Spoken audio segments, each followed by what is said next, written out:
Si tu comptes voyager bientôt aux États-Unis, sache qu'il y a plein de produits que tu n'as pas forcément besoin d'emmener, voire même qui sont juste interdits sur le territoire américain. Non, tu ne pourras pas te faire un petit tanka accompagné de roquefort et de petits saucissons, ça t'oublie direct.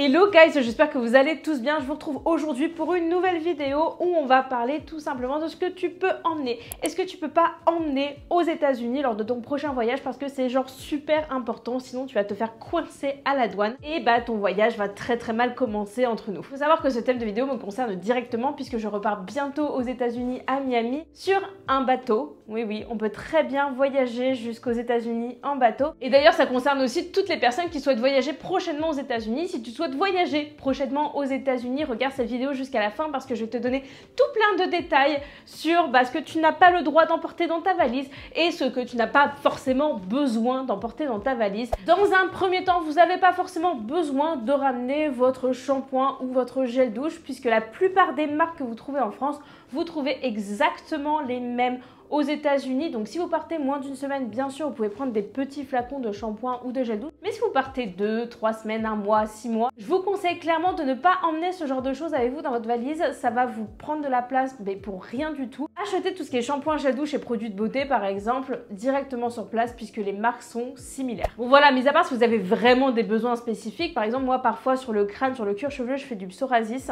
Donc du coup, j'ai besoin d'amener un shampoing très spécifique pour me calmer le cuir chevelu. Mais mis à part ce genre de choses très spécifiques, vous n'avez pas besoin d'emmener vos produits, votre shampoing, votre gel douche avec vous dans votre valise. Deuxième point, c'est concernant les médicaments. Vous n'avez pas forcément besoin d'amener toute votre boîte à pharmacie avec vous dans votre valise, d'accord? Amenez certains médicaments qu'on ne trouve pas aux États-Unis, même si de toute façon, on va toujours trouver des équivalents. Par exemple, aux États-Unis, ils n'ont pas de Doliprane, mais ils ont du Tylenol. Et voilà, ça s'équivaut un peu. Sachez simplement que si vous avez un bagage en soute et que vous mettez vos médicaments en bagage en soute, tout type de médicaments sont acceptés. Bien sûr, gardez une quantité raisonnable. N'arrivez pas avec une valise entière remplie d'antibiotiques et de corticoïdes parce que sinon vous allez avoir un interrogatoire des familles, moi je vous le dis. En revanche, si vous avez un traitement régulier comme l'asthme par exemple, je vous conseille de mettre vos médicaments dans un bagage cabine et non un bagage en soute, juste au cas où que votre bagage en soute se perde. Comme ça, vous avez vos médicaments avec vous et il est impératif de prendre votre ordonnance avec vous comme justificatif. Autre point, si vous souhaitez prendre votre sèche-cheveux ou votre lisseur avec vous lors de votre voyage aux États-Unis, je vous conseille de faire très attention parce qu'il risque soit de ne pas marcher, soit de marcher au ralenti. Mais alors pourquoi vos appareils électriques comme le sèche-cheveux ou le lisseur vont marcher au ralenti, voire pas du tout?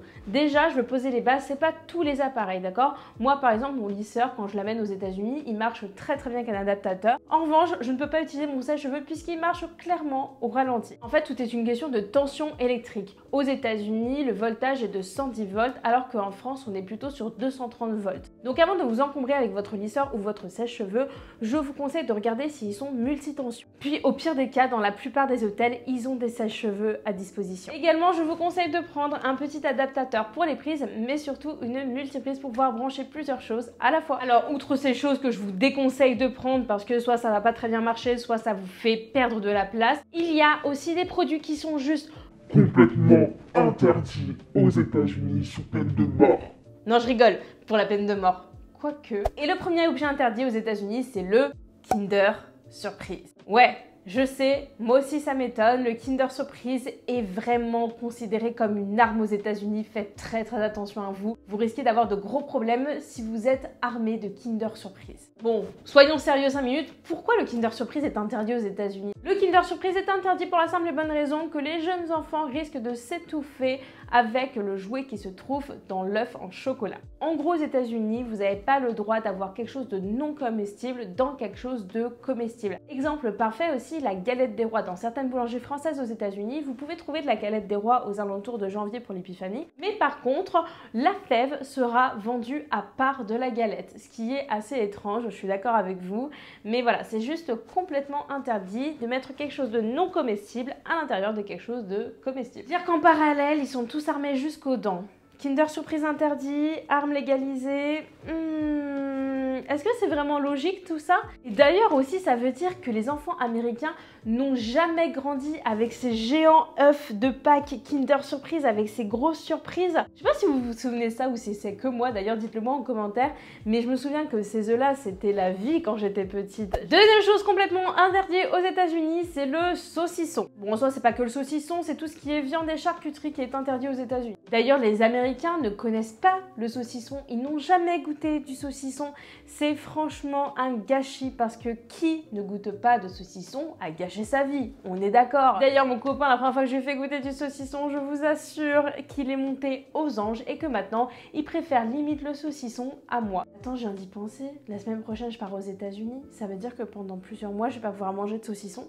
No, God, please, no! No! Non mais là c'est pas possible.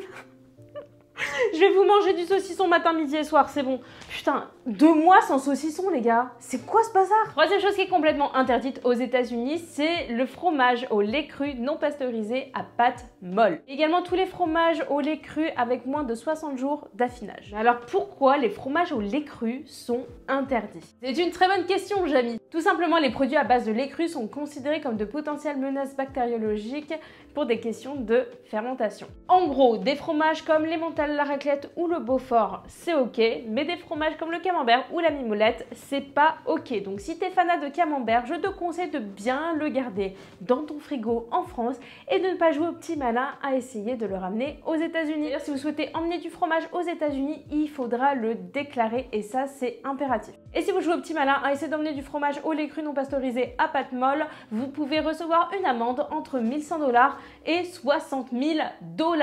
Comment bien commencer son séjour aux États-Unis? En général également, tout ce qui est produits frais, fruits, viande, etc.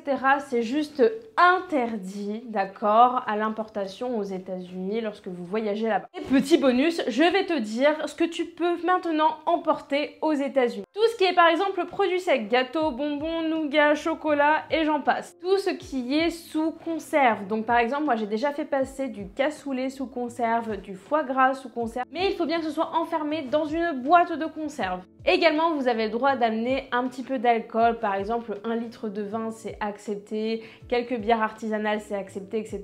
N'abusez pas avec l'alcool et attention, si vous souhaitez amener de l'alcool aux États-Unis, il faut que vous ayez 21 ans. Bref, c'est tout pour moi aujourd'hui, j'espère que la vidéo t'aura plu. N'hésite pas d'ailleurs à commenter toutes tes questions en bas, là, ici, après la description, à partager cette vidéo un max et surtout, abonne-toi, active la petite cloche, puis moi je te dis à la prochaine pour une nouvelle vidéo. Ciao!